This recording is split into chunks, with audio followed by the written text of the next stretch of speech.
Joining us now, the chairwoman of the National Republican Committee, Ronna Romney McDaniel. Chairwoman, thank you for being with us today. Great to be with you. Thanks for having me. So much to talk about, so little time. I want to start with the first rally the president's having Saturday night in Tulsa. I'm so excited about it. But get this, Ronna, get this, right? The arena holds 19,000 people.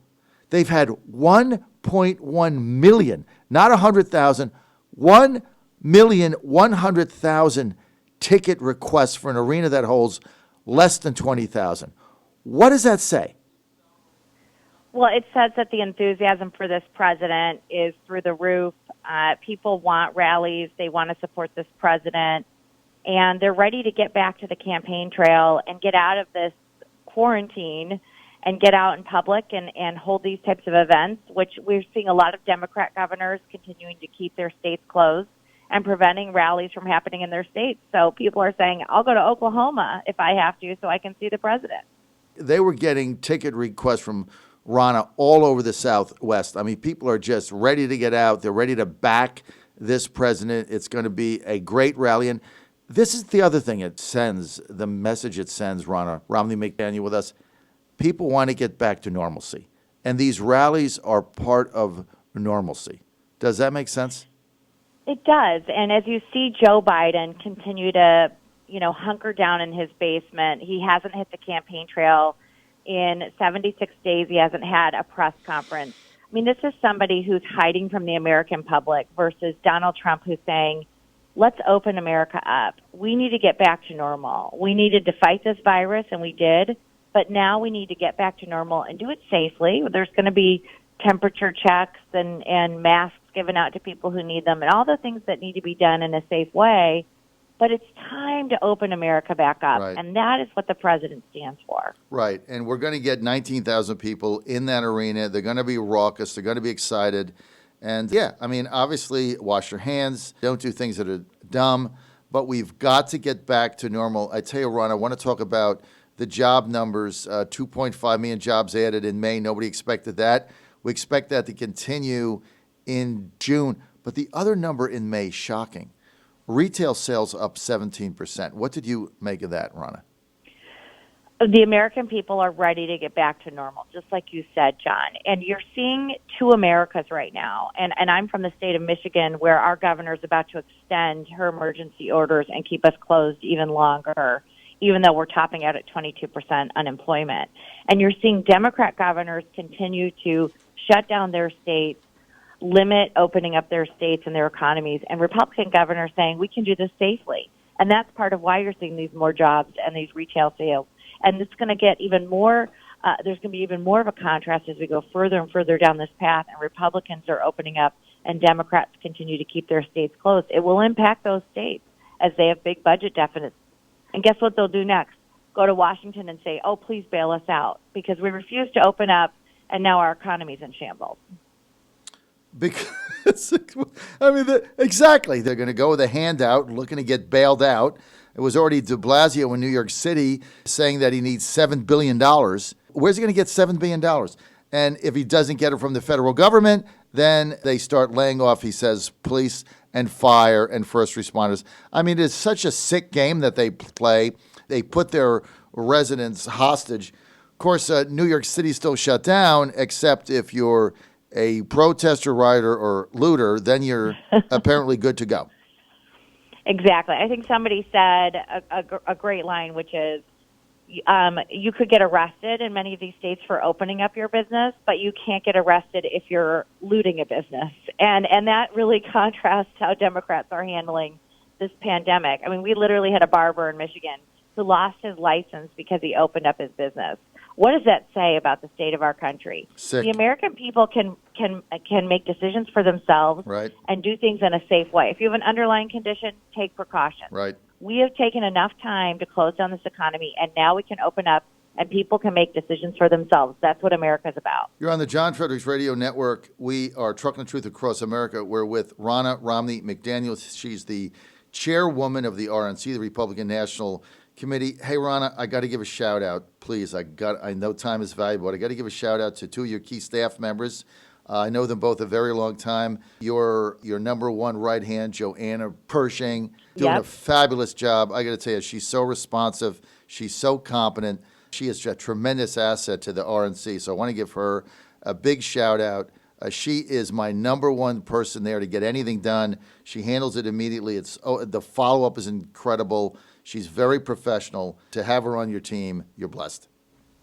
I really am. Johanna is amazing. She's been with me since I started at the RNC 3 years ago, and just what she does in a very calm manner but efficiently is an asset to our building and helps us communicate around the country, and she's really phenomenal. Also want to give a shout-out to one of her young executives, Kaylee Graveman, also does a fabulous job. She sets everything up and does their radio clips that she sends out at 5 a.m. every day that we utilized almost on a daily basis. They're thought through, and so you have a really fabulous staff there, Ronna. Thank you. Thank you so much. We've got a great team at the RNC, and they're just two of them that are phenomenal, but I'll tell you the whole staff is great, and that's why we're gearing up to win in 2020, because I've got them deployed all over the country, and the passion and energy they bring for this president and this country is unparalleled.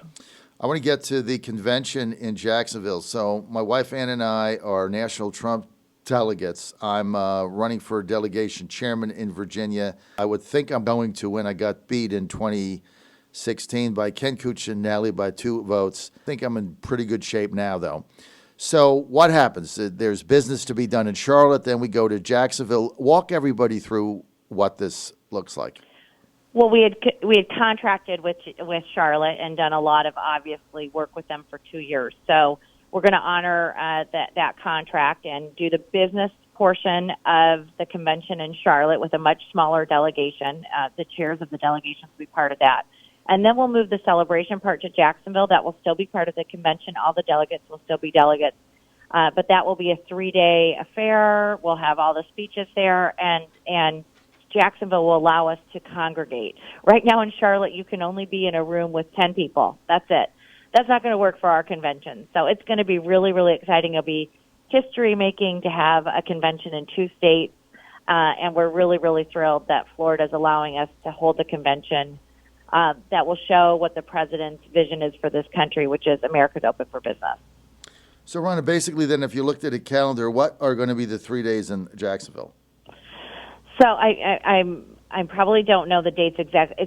It's August 24th through the 27th. So the Monday will be in Charlotte, and then Tuesday, Wednesday, Thursday will be in Jacksonville. So people will fly out on Friday. I got it. So we have 1 day, assuming I'm delegation chairman, if I'm able to win that race. So I would go to Charlotte Monday or Sunday evening. And probably it may be even Sunday. It may start Sunday. So we're working those details out. I would be in Charlotte for 2 days and then fly with my wife to Jacksonville. Correct. Right. Okay. So then, so it's all the same week. It's just split up. So you do the business perhaps Sunday and Monday, and then do the other. So during the day in Jacksonville, then Tuesday to Friday. Not to get into the detail, but during the day, no business would be conducted. Right. No. So because we had to shrink the delegation, rules and platform won't meet. So the 2016 rules and platform will continue to 2024. And there won't be business. So we'll reaffirm the roll call vote in Jacksonville. That's done in Charlotte, and then it's going to be celebration and how are we going to get together to reelect our president and our vice president and all of our Senate candidates that are going to be there and House candidates. It's going to be a great big party. All right. Well, I can't wait. Now, juxtapose this to the Democratic convention in Milwaukee. What is that going to look like, Ronna? I think they're changing it to Joe Biden's basement. I think that's their new location for their convention.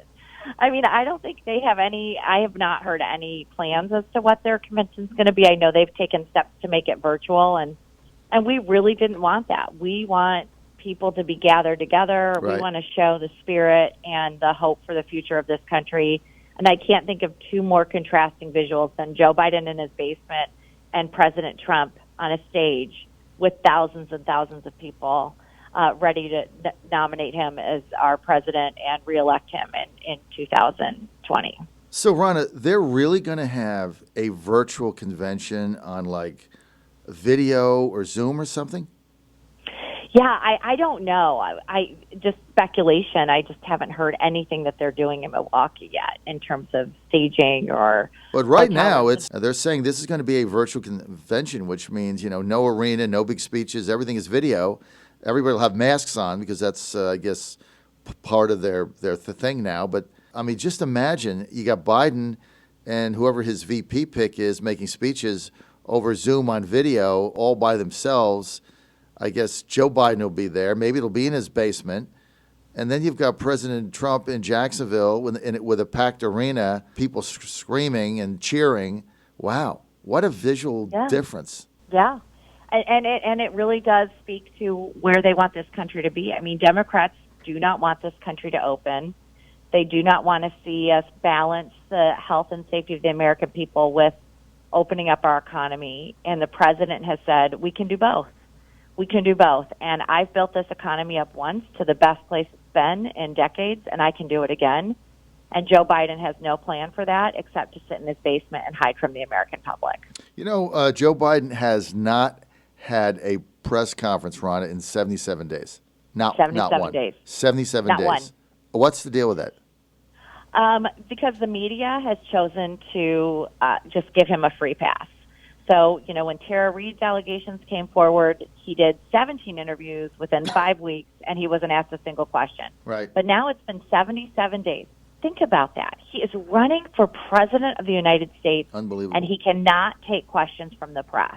Unbelievable. Why are they hiding him? Why can't he come out? Because he can't get a sentence out. He can't get a sentence out, Ronna. Exactly. He should be out campaigning. Right. He should not be able to be president of the United States, hiding in our basement and hiding in his basement and hiding from the American public. John Fredericks Radio Network. We're with Romney McDaniel. She is the chairwoman of the Republican National Committee, getting set for the big convention starting in Charlotte and going to Jacksonville to renominate Vice President Pence and President Trump. Let's get to some of the goings-on here with these protests, statues getting destroyed, rioting and looting. Now we've got a situation in Seattle where I guess they're calling it Chaz. Group of people have taken over 8 blocks. New York Times says it's a cross between a street festival and a commune, like you take your family there to buy Italian ice and a cannoli. What's the deal here? Well, I think you're seeing where the Democrat Party is going to take our country, which is defund the police, anarchy. I believe that this is anarchy. At the same time, tyranny. If you don't think like us, if you don't believe like us, that you will be subject to, all types of riots and looting. I mean, these are things that are very upsetting to see from the Democrat Party. Listen, every single American, Republican or Democrat, thought what happened to George Floyd was despicable. We think it's disgusting. Actions needed to be taken. This is a time where we could have been united. But Democrats continue to want to divide our country through identity politics in a time where we should be coming together. And now we're seeing the aftermath of that, which is defund the police. They already were for abolish ICE. It is a frightening leftward bent that we're seeing from the Democrat Party that will dismantle the America that we know. And that is really what this election is going to be about. Do you love the country we're in, the freedoms we have, the Constitution, everything that's made this democracy so great? Or do you want to go down to the path of total anarchy, defund the police, abolish ICE, no borders? The list goes on and on. Tell me about the polling that we've seen. Now, I know that there's a lot of fake polls out there, and obviously we didn't pay any attention to what happened in 2016 with the Hillary polls. But Ronald Romney, you look at some of these polls right now, and it's got Biden winning by double digits in virtually every swing state in the Midwest. They got him tied in Arkansas. So you look at these, and they're pretty scary if you're a Trump supporter. Talk about these. So, one, as you mentioned, John, we saw this same type of discrepancy in 2016 with Hillary Clinton with huge leads over President Trump. The one thing I will say is I was Michigan chair in 2016. I always felt that the polls were detached from what I was seeing on the ground. I had so much energy and enthusiasm on the ground, and somehow the polls were not capturing that. I continue to believe that that is the case right now. I think the metrics that a lot of these pollsters use is flawed. on top of the fact that I think less and less people are giving honest answers to the pollsters. But we have voter scores in the states which are more analytics-based. We feel very good about where the president is and our path to victory in 2020. Ronna, Romney, McDaniel, we're out of time. I want to really thank you for being with us today, and thank you for getting this convention worked out. I know your team has worked very hard on it. I'm in Florida right now. I'm in Jacksonville today. I know. I could just imagine what you guys have, because normally as people that don't follow this like I do, I mean, you start having meetings about a convention 3 years out, right? So yes, correct. This is getting done in 3 months. It's a very arduous thing that you've got to go through, but you got the team to get through it. And I think this convention in Jacksonville is really the springboard to Trump getting reelected. I think it's probably as critical as any convention, Ronna, that's ever been held. I really do. Oh my goodness, that's a lot of weight on my shoulders, but we're really excited about it. And we love North Carolina, and we're really excited to be there for the people of North Carolina, despite the governor being so difficult to work with. And we're really excited to be in Florida, and then we'll be all over the country, because we have to win this election. Well, you have to do it. And as far as the governor of North Carolina, Roy Cooper, is concerned, he was in a box, because if he went with the convention, he was going to get a primary challenge from the left wing because he's up in November. So he avoided that by canceling it. But now the entire business community is abandoning him because it's costing them millions and millions and millions of dollars in economic activity. So basically what Roy Cooper did is he put his own political personal gain ahead of what is best for Charlotte and the people of North Carolina. But they'll have a decision to make in November. Likely he's out. Ronna, thanks for being with us. Thanks for having me. John Fredericks Radio Network.